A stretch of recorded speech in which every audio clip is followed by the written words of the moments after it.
Hi guys, Rara PH nagbabalik. Araw na naman para mag-change oil at samahan nyo ako at palitan natin ng langis ang motor natin. 4.5 years na nga palang motor natin guys at smooth na smooth pa din ang takbuhan. Dahil hindi tayo lumalaktaw pagdating sa maintenance ng ating motor na isa sa pinakamahalaga sa lahat. Lalo na ang pagpapalit ng langis dahil daily natin siyang ginagamit.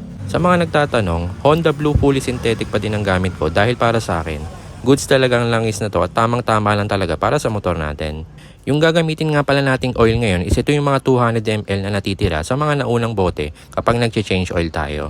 1 liter kasi yung binibili kong Honda fully synthetic oil at para sa mga hindi pa nakakaalam, 800 ml lang ang max capacity na pwedeng ilagay na engine oil sa motor natin. Kaya tinatabi ko yung 200 ml na natitira at pagdating sa ika-5th mong change oil, wala ka nang iisipin dahil nakaipon ka na ng total of 800 ml na langis. Ayos, di ba? Hindi din ako expert para mag-review ng mga langis kaya suggest naman kayo guys sa comment section ng mga magagandang langis para masubukan ko sa next change oil natin. Umorder lang din ako sa Shopee ng pang gear oil naman natin, lalo na kung DIY lang kayo guys. Much better na sa Shopee na lang kayo bumili ng langis para mas makamura. At bago nga pala tayo magsimula, paalala lang din guys, best time nga pala para mag-change oil is kapag malamig na ang makina. Isa din kasi sa reason kaya bumibilog yung mga drain plug natin at nalulose thread dahil mainit ang makina habang binabaklas. Kaya make sure na malamig ang makina o mga screws bago magbaklas. Ito nga pala yung mga gagamitin natin para makapag-change oil tayo ng mga motor natin. First is embudo o funnel. Sunod naman is itong lalagyan ng i-drain natin na oil. Hindi din pwedeng wala yan dahil hindi naman pwede sa kung saan-saan lang natin i-drain yung oil ng motor natin, di ba? Pangatlo is itong L-wrench socket type na pantanggal ng drain plug ng ating engine oil. Nagpalit na nga pala ako ng drain plug guys dahil bumilog na yung stock natin. At number 17 nga pala yung pinaka-size nitong bago natin. At dyan ko siya nabili guys. Ayan. Number 14 nga pala yung stock size ng drain plug ng Honda Click. Next is Y-wrench na pantanggal naman sa drain plug sa may gear oil natin. Number 12 naman ang size kapag sa may gear oil. At huwag rin kakalimutan ng plais na pantanggal naman ng cap o takip ng engine oil natin kung saan magre-refill ng new oil natin. At isa pa sa huwag kakalimutan ng long nose sa pangkat naman sa takip ng gear oil natin. At syempre, microfiber cloth din na punasan naman ng ating kamay kapag marumi na. Tara, simulan na natin. Ayan, ipwesto na natin yung container na paglalagyan ng oil na i-drain natin.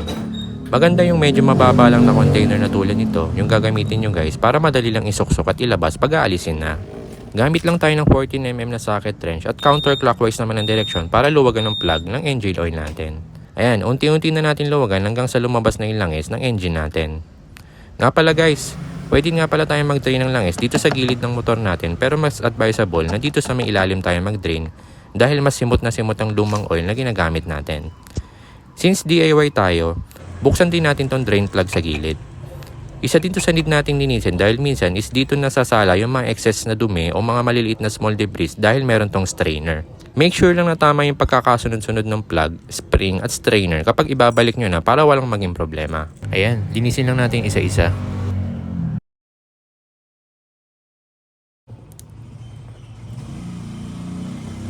Bago natin ibalik yung mga screw, linisin muna natin tong mga butas ng makina natin. Sundan nyo na lang to guys para hindi na kayo malito kung ano yung mga pagkakasunod-sunod.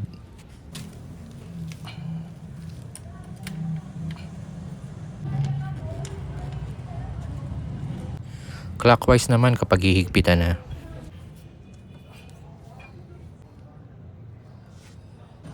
Ibalik na din natin itong pangalawang drain plug natin. Clockwise din ang direksyon kapag hihigpitan na. Isunod na agad natin tong sa may gearbox natin.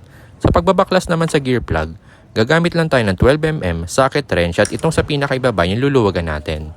Sa gitna naman is dyan tayo magre-refill mamaya ng gear oil natin. Counterclockwise din ang direksyon sa pagluluwag at unti-unti lang din luwagan gamit ang daliri hanggang sa lumabas na yung langis.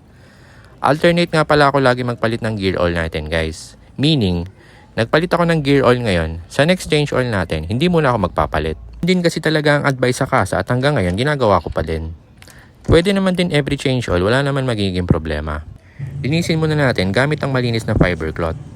Pati na din yung mga butas ng makina natin para matanggal din yung mga namumuong dumi.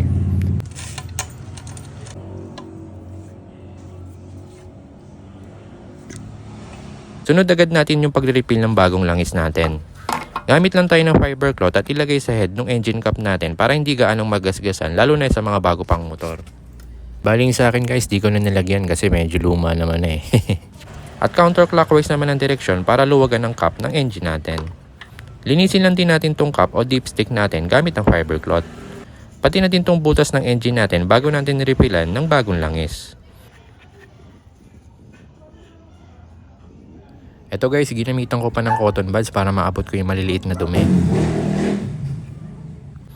Ayan, refillan na natin at unti-unti lang sa paglalagay para hindi umapaw. Uubusin na natin tong nasa bote dahil 800 ml naman tong naipon natin. Make sure lang din guys na tama ang higpit para siguradong walang sisingaw o tatagas. Clockwise naman kapag hinigpitan na. Bali guys, iba na nga pala yung isang screw ko dito sa may gearbox natin. Na loose thread na kasi siya guys kaya pinaretread ko na lang. Bali Allen bolts ang pinalit nila guys at hindi pa siya stainless. Kaya ganyan nangangalawang na siya. Bali linisin lang natin ulit para mawala yung mga namumuong dumi. Sa pagbubukas naman, cut lang natin yung ulo ng bote ng gear oil gamit ang long nose. Kapag sa gear oil naman, uubusin na yung buong laman nito at wala nang ititira. Suksok lang natin yung mismong ulo ng bote at piga-pigain lang natin hanggang sa maubos. Ibalik na natin yung cap at clockwise naman ang paghihigpit. Guys, wag din natin kakalimutan i-check ang coolant natin. Better na lagi natin i-check yung coolant level para makaiwas sa overheat. Ayan guys, kitang-kita nyo naman mababa na siya sa lower level kaya dapat refillan na natin para iwas aberya. Hanggang doon lang sa may upper level na may guhit lang. Ayan, halos patapos na tayo guys. Tuturuan ko na din kayo kung paano mag-set dito sa digital panel natin para sa next change oil, mag-a-appear siya, indication na need mo na ulit magpalit ng langis. At pati na din kung paano tanggalin yung oil change indicator dito sa digital panel natin. Sundan nyo lang tong mga step na to at sobrang dali lang niya i-setup. Una, pindutin lang natin ng sabay ang select and set for 3 seconds. 3, 2, 1, ayan. After 3 seconds, magbi-blink na siya guys. Then pindutin lang natin yung set button ng 3 times para mapunta siya sa oil change indicator para mag-blink siya guys. And ito, isa pa. Ayan. Kapag nag-blink na yung oil change indicator, pindutin ulit natin yung set button ng isa pang beses. Sunod is pindutin nyo lang yung select button dahil dyan tayo magsisetup kung ilang kilometers ulit tayo bago mag-change oil. Bali ako guys, 1,500 kilometers bago ako mag-change oil eh. Kayo ba? Comment down below nga guys kung ilang kilometers kayo bago mag-change oil. Ayan, 1.5 kilometer na. Then once na final na, pindutin lang ulit yung set button para magbalik na siya sa home screen. Ayan, all set na guys. And last step natin, aalisin na natin yung oil change indicator. Hold lang natin yung set button, then patayin yung susian nyo habang nakapindot ka pa din sa set button. Then buksan yung susian nyo habang naka-hold ka pa din sa set button. Then ayan, nawala na yung oil change indicator. Ang dali lang, di ba? After 1.5 km na takbo natin, lalabas ulit yung oil change indicator. At ulit-ulitin nyo lang yung step na to sa mga susunod yung change oil. Ayan, tapos na tayo. Kung umabot ka sa part na to, nagpapasalamat ako at tinapos mo yung video natin. Comment down below lang guys sa mga gustong magpa-shoutout sa susunod natin na vlog. Salamat ulit sa mga sumusuporta at asahan yung madami pa tayong i-share na mga ginagawa natin sa motor. Hanggang sa susunod ulit na upload. Thanks guys!